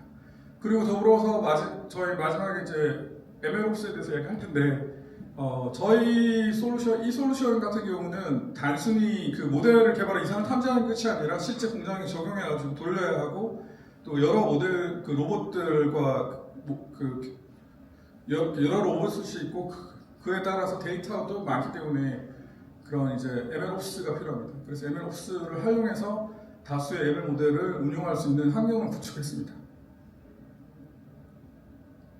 이건 이제 이전 프로젝트에 대한 간단한 이야기인데 저희가 이 페이지 1, 2로 이야기는 그 이전에도 저희가 이 프로젝트를 했었고 그때는 왜 오동작인지 판단하기 어렵습니다. 결국에는 딥러닝이나 머신러닝에 그래서 많이 하는 이야기가 좋은 데이터, 나쁜 모델로 좋은 결과를 낼 수 있지만 나쁜 데이터, 좋은 모델로는 좋은 결과를 만들기 어렵다라는 이야기를 많이들 하는데 그런 관점에서 보면 저희도 처음에 데이터가 나빠가지고 일정 부분의 그 결과를 얻었지만 원하는 만큼 결과를 얻지 못해서 마지막 그 이전 프로젝트에서는 데이터에 대한 변경을 요청했고 고객사에 그리고 이제 그 자바의 스텝을 같이 수집하는 걸로 해서 지금 이 프로젝트가 시작되었습니다. 다음으로 이제 저희가 모델을 어떻게 개발했는지를 소개해드리겠습니다. 저희 모델은 크게 두 가지인데요. 고장을 예측하는 모델과 이제 고장을 예측하는 모델은 처음에 오토인코더로 개발했고 저희 페이지 2로 넘어가면서 이제 그 플로우 베이스드 제너레이티브 모델을 사용하게 됩니다. 이 부분에 대해서 뒤에 가서 자세하게 설명해 드리겠습니다. 그리고 로봇 동작 품질 분석이 있는데 이제 각각 로봇이 동작할 때 어떤 품질인지를 대해서 분석하는 로봇입니다. 이 또한 이제 플로우 베이스 제너레이티브 모델을 처음 개발했다가 컨디셔널 플로우 베이스로 바꿨거든요. 이 또 좀 소개해 드리겠습니다. 뒤에 가서. 일단 이 모델 개발에서 쓰는 주요 피처는 부하율과 위치 편차라는 게 있습니다. 부하율이란 뭐냐면 그 각 로봇마다 그 모터가 있는데 뭐 액추에이터라고 부르기도 하는데 저희는 여기서 이제 모터거든요. 그 모터에 대한 이제 가해지는 그 부하율에 대해서 저희가 하나의 피처로 잡고 그 다음에 로봇마다 어쨌든 설정된 위치가 있는데 그 위치로 갔을 때 실제로 기대했던 위치랑 얼마나 다른가 이걸 위치 편차라고 부르는데 이 두 가지를 가지고 저희는 주요 피처로 모델을 개발했습니다.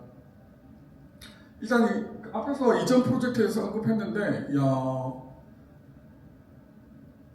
여기서 이제 그 후처리가 앞에 이전 프로젝트는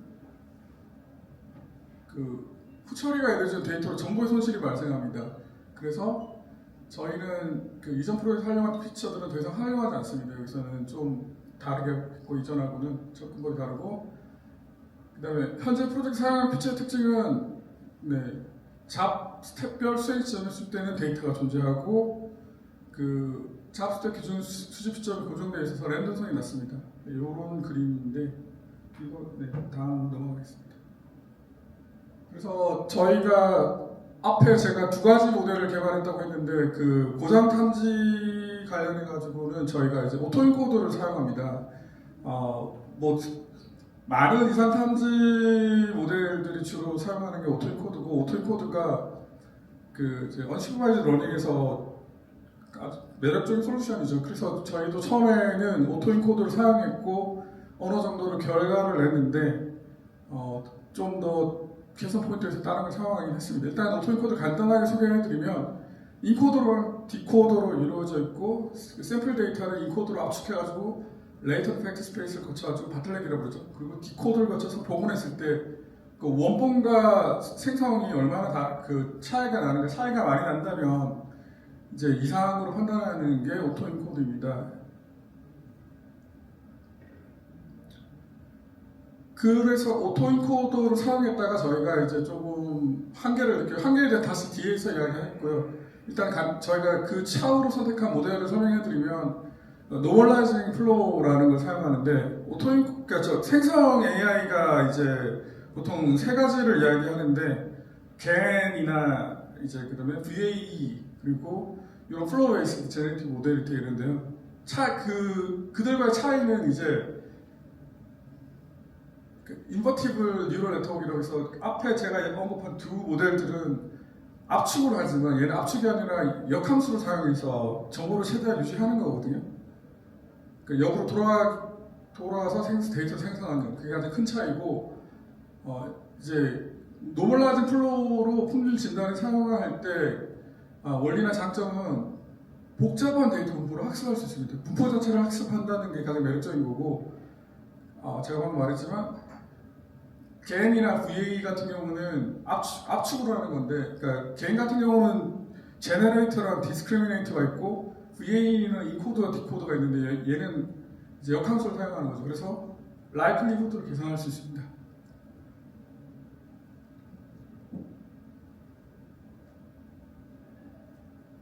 네, 제가 방금도 언급했던 그 이야기인데 기존 뉴럴 네트워크와 다르게 역함수를 구할 수 있는 인버티블 뉴럴 네트워크를 만들어가지고 제너레이티브 모델을 활용하는 방식으로 이 모델을 선택을 했고 보시면은 이제 이게 실제 데이터 분포가 이렇게 되어 있을 때 F 함수를 거쳐가지고 단순한 분포를 만들고 다시 F의 역함수를 이용해서 이렇게 돌아올 수 있다라는 게 이 모델의 컨셉이고요. 이제 이게 네트워크를 통해서 어떻게 바뀌느냐 보여주고 이렇게 실제 디스트리뷰션은 사실 이렇게 복잡한데 노멀 디스트리뷰션으로 바꾸는 이유는 일단은 이게 더 이제 그 컴퓨팅 코스트적으로 효율적이라서 이런 식으로 맞춰서 저희가 작업을 했습니다. 그래서 네.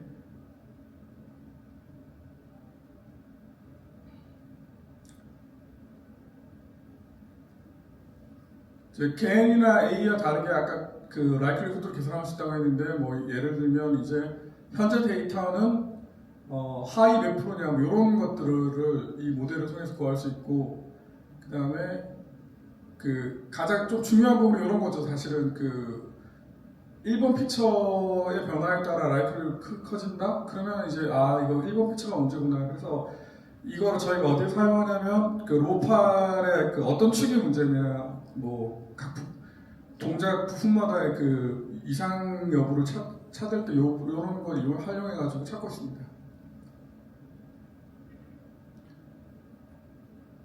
그리고 단순히 이제 뭐 정규 분포만 이야기했는데 정규 분포만은 아니라 카테고리 분포로 인해서 여기서 저희가 이제 아까 자합하고 스텝 있다고 했는데 그 컨디셔널 조건으로 자합하고 스텝 같은 걸 줘가지고 그 조건부 확률을 분석하고 있습니다.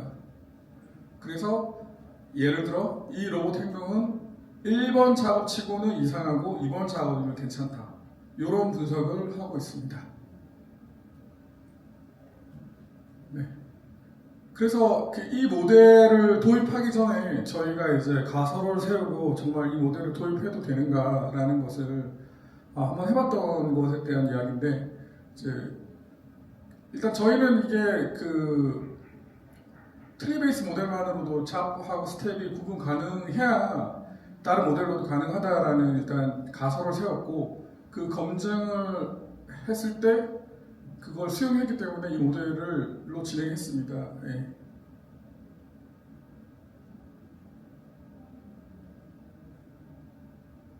지금 보시면은 여기 이런 지점들이 초기 위치에 인접하는 스텝은 작은 구별이 어렵다. 하지만 나머지는 다 구별이 된다. 네. 초기 위치라는 건 사실 아까 제가 저희가 이 돌리기 위해서 자파일이라고 있는데 자파일 처음 기동했을 때 다른 공정에서도 마찬가지인 게 예를 들면 뭐 물성 화학 공장이라고 처음에 기계를 가동했을 때는 좀 약간은 좀 다른 동작을 하더라고요. 그런 관점에서 좀 처음에는 좀 이상치처럼 나타납니다. 그리고 기계가 동작하고 나서 어느 순간이 지나서 안정화됐을 때는 다른 정상적인 이제 분포를 보여줍니다. 네. 그래서 저희가 모델 성능 고도화를 어떻게 했냐면 이제 저희가 이 전체 프로젝트가 두 가지로 나눠 있다고 했는데 처음에는 그 고장 탐지는 이제 오토 인코더로 했다가 어느 정도 리컨스트럭션 로스가 있으면 비정상적인가, 그러니까 이런 정량적인 기준을 정하기 어려웠는데 사실 이제 퀀타일을 사용하거나 그런 식으로도 하긴 하지만 정량적인 기준이라고 말하기 좀 애매한 부분이 있었고 그래서 저희는 이제 노멀라이징 플로우를 통해서 명확하고 정량적인 기준을 정하려고 했습니다. 그리고 라이클리후드 수치에 대한 직관적인 해석도 가능해요.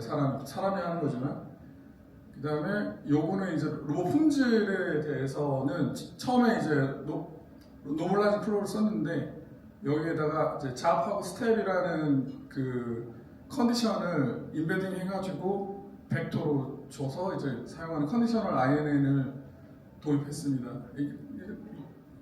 그리고 분석 방법에서도 이제 ML 모델 기반이었는데 ML 모델에는 통계적인 분석도 같이 추가를 했습니다. 그리고 이제 고객의 인사이트 전달하는 건 이제 뒤에 가면 이야기할 인프라랑 맞닿는데 단순한 대시보드에서 정보를 제공해주다가 거기에다가 이제 자동으로 생성해주는 PPT 요약본 같은 걸 만들어주고 있는 구조로 만들었습니다. 네, 제가 앞에 이제 저희가 오토인코더에서 이 다른 모델로 가게 됐을 때 오토인코더가 가지고 있는 로우파 인식 탐지의 한계점이 있습니다. 그건 이제 데이터의 분포가 고려되지 않고 학습 데이터 각각에 대해 보고 노출을 줄여나가는 방식이기 때문에 복잡한 분포에 대해서는 학습이 어려울 수 있습니다. 그래서 실제로 로우팔의 아웃라이어가 많고 분산이 큰 위치표차를 학습용 피처로 사용할 경우 학습이 원활하지 않아 이제 부하율만 사용합니다. 그래서 저희가 이제 도입한 게 컨디셔널 노멀라이징 플로우 모델을 적용하고요. 그냥 단순한 노멀라이징 플로우에서 이제 컨디셔널까지 넣어가지고 모델에 조건부 입력을 추가해서 멀티 모델 분포로 지닌 데이터 학습에 적합하도록 해서 사용하고 있습니다. 아까 얘기했던 자백 스텝 정보를 컨디셔널 조건으로 해서 인베딩 해가지고 넣고 있는데요. 요게 이제 약간 그림이 잘 보일지 모르겠는데 처음에 이제 노멀라이징 플로우를 사용했을 때는 이 파란 점이 오리지널이고 빨간 점이 제네레이트 된 건데 좀 약간씩 벗어나 있습니다. 이렇게 분포가 좀 떨어져 있고 돼 있는데 컨디셔널을 주었을 때 서로 이제 좀 밀집하는 비슷한 것들끼리 그런 걸 보여주고 있습니다.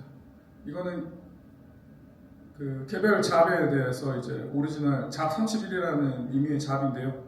거기에 대해서 이제 분포를 그려봤을 때 이런 식으로 제네레이트 됐을 때 이렇게 된다라는 걸 보여주고 있습니다. 네.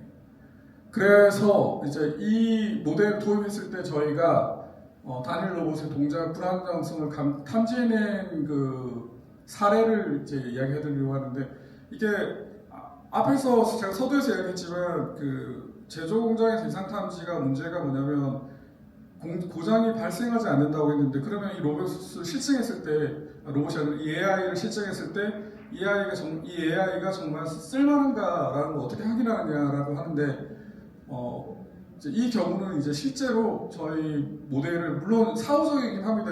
하지만 불안정한 고장 발생 부하 점검 실시한 결과랑 동작을 확인해서 미리 조치를 할 수 있었던 그런 사례입니다. 그래서 이 기간에 대한 고장을 예측했고 실제 고장을 발견했습니다.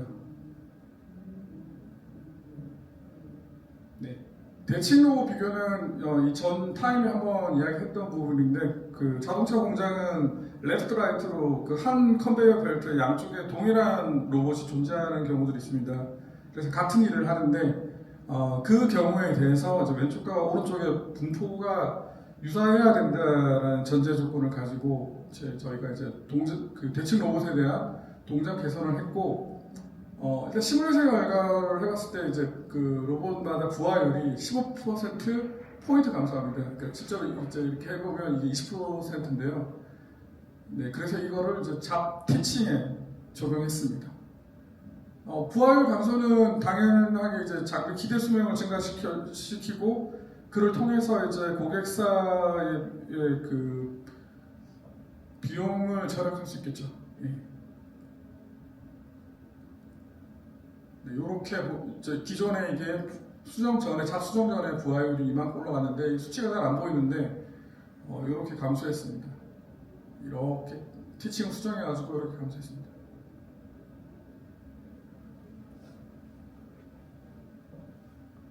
네, 그리고 실제로 또 저희가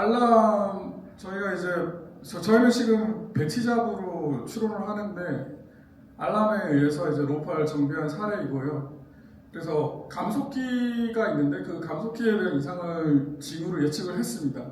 그래서 만약 이걸 예측을 하지 않았다면 실제로 그 로봇은 멈췄을 거고 아까 얘기했지만 하나의 로봇이 멈추면 전체 공정에 영향을 미치고 그래서 그 공정을 다시 이제 실행하는 시간이 많이 드는데 미리 예측해가지고 선제적으로 대응할 수 있어서 그 시간 공정 다운 타임을 많이 줄였던 사례입니다. 네. 이제 여기서 감속기를 교체 시점 이전에 어노멀 스코어 피크가 여기서 증가했고 7월 27일, 7월 29일 한 번이 아니라 두 번 발생했고 얘는 믿을만한 이상이구나라고 감지를 했고 그다음에 그냥 바로 요 값만 가지고 저희가 교체한 그 실제 공장의 엔지니어가 교체한 건 아니고 고객사의 그 메인터넌스 엔지니어가 이제 확인해보고 정밀 검사 같은 걸 하고 고쳐야 할 합리적인 이유가 있다고 생각하고 이제 고쳤습니다. 그리고 실제로 어노멀 스코어는 피크 값은 감소했습니다. 그래서 저희 시스템의 큰 축은 사실 앞에도 얘기했지만 모델과 인프라입니다. 왜냐하면 그 그러니까 수백 대의 로봇에 대해서 각각의 모델이 필요한 경우가 있기 때문에 그 각각의 그 로컬라이제이션된 그 모델을 서빙을 해야 됩니다. 그래서 인프라가 되게 중요한 프로젝트이기도 합니다. 네. 그래서 저희는 이제 도메인 특성을 반영해가지고 트레이닝하고 리트레이닝하는 로직을 설계했고 그 과정에서 저희가 이제 어떤 기준이 있어야 되는데 언제 재학습을 할 건가 소위 말하는 모델 드리프트, 데이터 드리프트에 대한 언제 그걸 결정할 수 있는가 그 기준은 사실 좀 이 프로젝트 어떻게 쉬울 수도 있는데 자파일이라는 그 어떤 작업을 할지에 대한 명세에 대해서 그 변경을 추적하고 그 변경에 따라서 이제 재학습을 할지 말지 결정을 합니다. 앞에 언급했듯이 이제 처음에 기계를 기동했을 때는 일반적인 공포랑 다른데 여기서도 마찬가지인 게 자파일 변경 내역이 존재해가지고 재학습을 하고 다시 추론을 하게 되면 처음엔 이상으로 나옵니다. 그래서 처음에 일정 기간에 대해서는 이상 여부를 판단하지 않습니다. 네. 그래서 이 타임에는 이상 여부를 판단하고 알람도 보내지 않도록 수정했습니다. 실제로 오알람이 발생하고 이게 이제 잡이 변경했을 때 변경 전과 후가 이렇게 바뀌는데 이 경우를 이상으로 하면 그 공장이 다 이상하다라고 밖에 말은 안 되기 때문에 그래서 사실 전체 프로젝트가 어쨌든 페이지 1, 2로 나뉘면서 처음에는 저희가 도구 컨테이너랑 리눅스 크롬 탭이라고 이제 이게 스케줄링해서 잡들을 실행하는 건데 아무래도 도커 컨테이너만으로는 조금 그 큰 인프라를 운영하기 힘들어가지고 저희가 이제 쿠버네티스랑 에어플로우를 도입했습니다. 쿠버네티스는 이제 도커 오케스트레이션을 해주는 인프라고, 에어플로우는 이제 대그라는 그 그래프를 사용해서 이제 주로 데이터 파이프라인에 많이 사용하는데, 예. 사이클릭한 그래프입니다. 그래서 이렇게 인프라를 바꿨을 때 장점이 뭐냐면 병렬적으로 실행하기가 용이하고, 그다음에 작업 간에 복잡한 의존관의 설정을 할 수 있고, 그리고 사실은 비주얼 에어플로우나 뭐 에어플로우에서 또 대시보드를 통해 비주얼하게 또 어떤 작업들이 진행되는지, 아니면 또 재실행하거나 실패한 작업들을 로깅하고 재실행하거나 이런 것들을 하는데 용이합니다. 그래서 기존에 처음에 이 프로젝트는 ML 모델 중심적인 개발이었는데, 사실 요즘 트렌드도 보면은 그 ML의 어떤 좀 근본적인 알고리즘들을 리서칭하는 경우도 많지만, 잘 만들어진 모델을 가지고 그 ML 시스템 엔지니어라는 그 역할들이 이제 소프트웨어나 제품으로 만드는 일들을 많이 하는데, 저희도 이제 ML 모델을 중심으로 개발을 했지만 넘어가면서, 물론 모델도 고도화했지만 데이터 중심적인 개발, 이렇게 인프라랑 하면서 넘어가고 있습니다. 그래서 다양한 유형의 로봇 데이터를 대상으로 일관된 ML 서비스를 구현할 수 있도록 만들어가고 있습니다. 그래서 코드 기반이 아닌 컨피그 기반으로 운영하려고 시스템을 바꾸는 중입니다.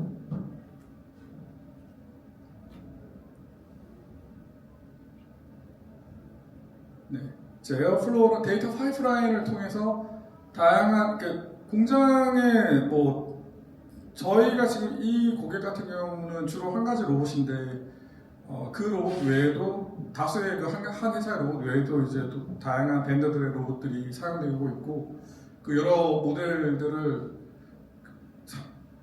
통합해서 사용하기 위해 가지고 데이터 중심적인 서비스 개발을 하고 있고, 이런 구조로 만들어가고 있습니다. 이제 저희 에어플로우가 어떻게 데이터 파이프라인이 어떤 식으로 돌아가는 건데, 저희 시스템을 이제 뭐 내부적인 코드명인데 RPMS를 불렀는데, 여기 타서 데이터 파이프라인을 가고, 트레인하고 서머라이즈, 에러코드, 자파일, 사이클 타임, 이런 구성으로 되어 있습니다. 네.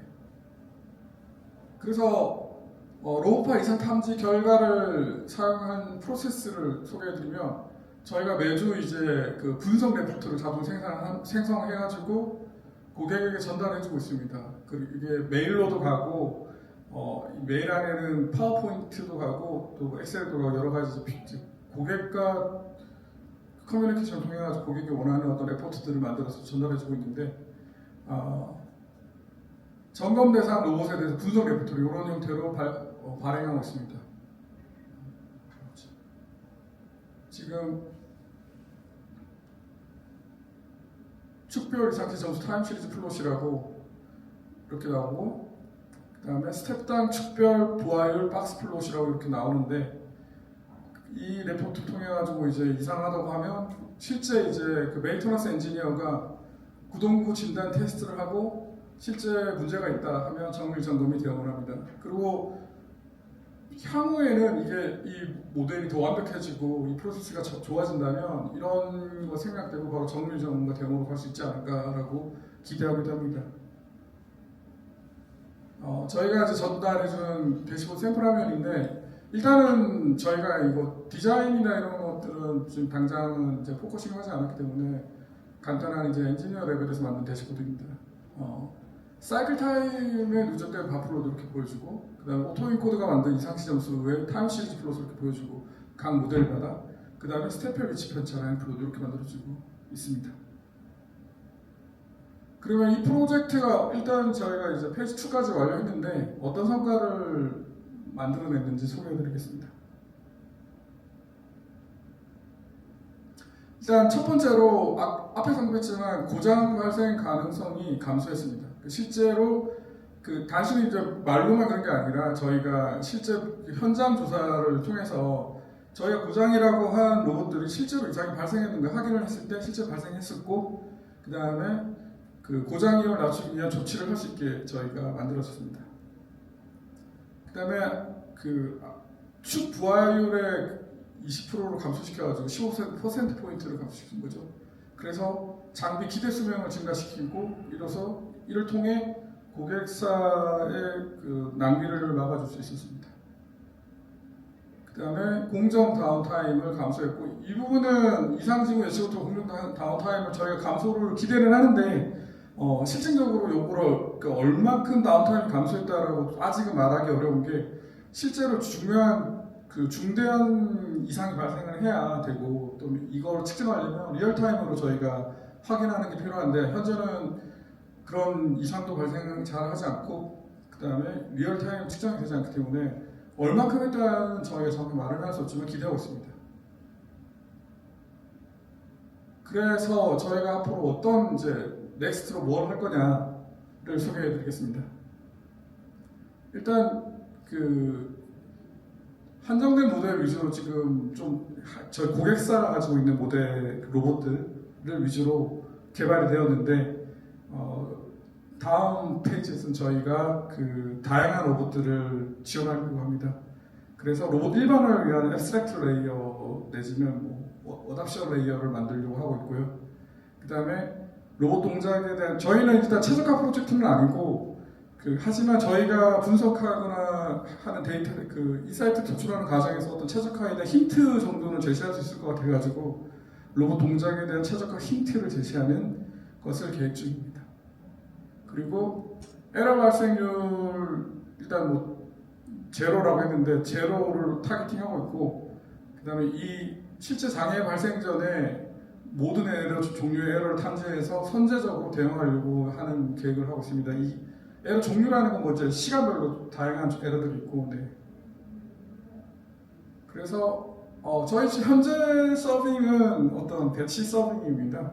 그 실시간 서빙은 아니고, 그래서 인프라 개선을 통해 가지고 서빙 주기를 좀 더 단축해서 더 빠르게 결과를 전달해 줄 수 있도록 만들려고 합니다. 네, 이상으로 발표를 마치고.